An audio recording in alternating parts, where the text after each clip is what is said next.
Welcome back to my YouTube channel. So for today's video guys, happy ako sa inyong i-share ang isang online lending application na kung saan guys, 44 pesos lamang ang kanyang interest for 14 days na yon. O, diba?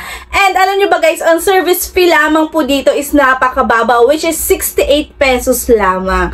So guys, ang online lending application na pag-uusapan natin today is si Happy Cash. O, diba? Sa pangalan pa lang, mapapa-happy na tayo. Pero guys, bago kayo mag-download o bago kayo mag-install o bago nyo subukan itong si Happy Cash, panoorin mo muna itong ating review para malaman mo kung talaga bang mapapa-happy ka dito o hindi. If you wanna know more about this online lending application, just keep on watching. Disclaimer lamang po, hindi po tayo agent or promoter ng any online lending application na ating pong nire-review sa ating YouTube channel. So tayo po is nag-share lang po ng ating personal experience ng paglo-loan po sa kanila. Si Happy Cash daw is easy and happy loan. So, under siya ni Gentian Lending Incorporated. So, meron na po siyang 4.7 star, ang taas ng kanyang stars, and meron siyang 12K reviews. Happy Cash is different from other cash loan apps. Happy Cash is dedicated to improving the lives of Filipinos, ensuring transparency, fairness, and responsibility. We like the way for your happy life. Oh, talaga naman. May paganito pa si Happy Cash. So, tingnan nga natin kung talagang mapapa-happy tayo dito.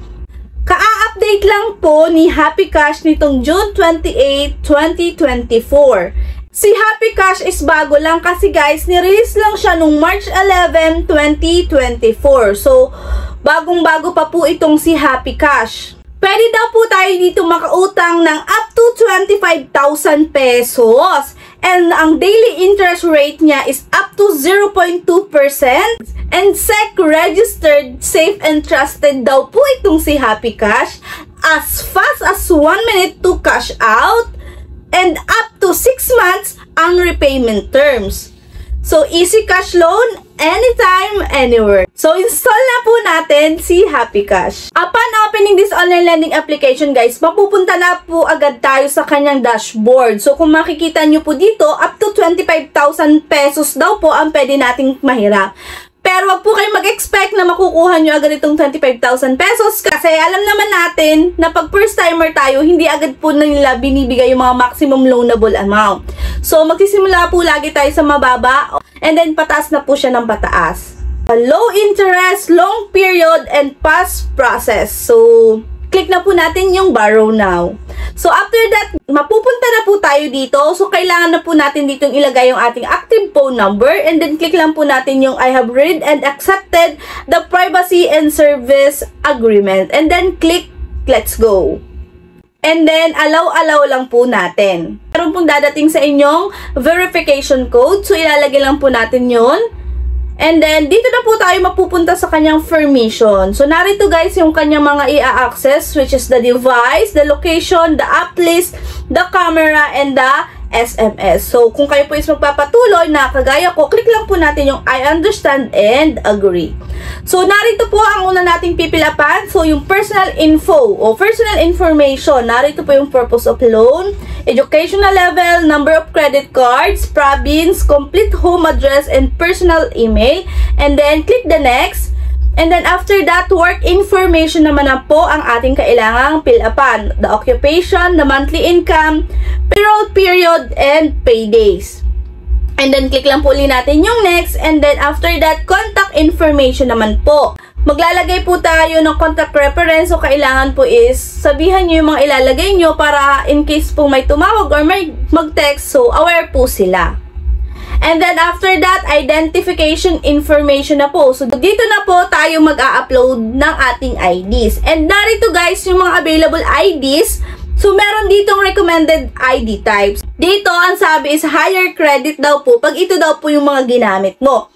The PRC, the SSS ID, the UMID ID, the Postal ID, and then the passport. So, pag yun daw po ang ginamit nyo dito, higher credit daw po yung pwede nyo makuha. And then, kung wala naman po kayo noon, meron pong other ID type. So, which is the driver's license, national ID, pag-ibig, TIN ID, voter's ID, and PhilHealth. After that, na makapamili kayo ng inyong ID, and mapicturean nyo and makapag-upload kayo, meron pa po kayo mang kailangan fill upan dun sa ibaba, which is yung inyong ID number, first name, middle name. So, yun po. And then, after that, facial verification naman na po. And then, click lang po natin yung verify. And after that, guys, credit evaluation na po. So, your application will be processed within 1 minute. Narito na po yung offer sa atin ni Happy Cash. So, sa akin, guys, ang kanyang offer is 1,600 pesos. O, diba? Mataas na po yun para sa akin. So, 1,600 pesos. So, guys, kung okay kayo doon sa kanyang approved amount na ibinigay sa inyo ni Happy Cash, i-click lang po natin yung borrow now. And then dito, makikita po natin yung kanyang loan details. So, yung loan amount is 1,600. And guys, ang term po dito is 14 days. So, after 14 days, guys, magbabayad na po kayo. So, mahaba-haba na po yung loan term na yun. Compare po natin sa 7 days, diba? So, mahaba-haba na po yung 14 days. Alam nyo ba, ang total joke ko lang dito is 1,712 pesos. O, diba? Magkano lang guys yung nadagdag? Which is 112 pesos. For 14 days na po yun. So, imagine nyo guys, for 14 days, magkano lang yung kanyang dinagdag. So, guys, yung kanyang dinagdag is interest lamang po in service fee. Yung kanya pong interest is 44 pesos and then yung kanyang service fee is 68 pesos. So, kaya yun guys, a total of 112 pesos. And after that, na makapag-decide kayo na kukunin nyo yung offer sa inyo guys ni Happy Cash, click lang po natin yung click to get cash and then kailangan po natin ditong mag-select ng withdrawal method.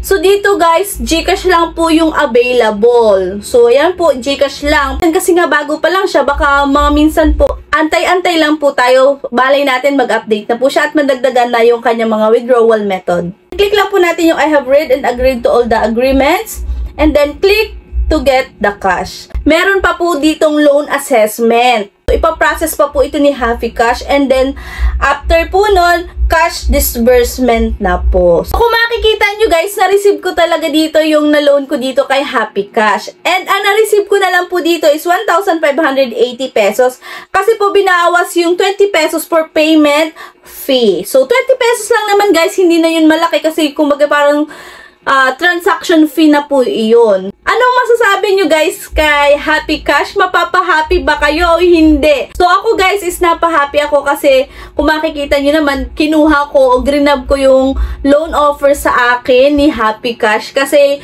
yung kanyang binawas lang is the service fee and the interest which is mababa lang po para sa akin. Pero hindi ko na po sinasabing mag-loan kayo kasi nag-loan ako doon. So nasa sa inyo pa rin po yung decision kung kayo mag-loan dito kay Happy Cash o hindi. After po na maipakita ko sa inyo yung mga yung loan offer sa akin, yung binawas niya which the interest and the service fee and ilang terms po ba itong si Happy Cash. So yun guys, itatry nyo ba si Happy Cash o hindi? Kung natry nyo na guys si Happy Cash, mag-comment kayo and ano ba yung experience nyo dito kay Happy Cash. So that's all for today's video guys. See you on my next video. At kung hindi ka pa po nakasubscribe sa ating YouTube channel, subscribe ka na and i-like mo na itong video at mag-comment ka na rin sa comment section. So, bye-bye guys!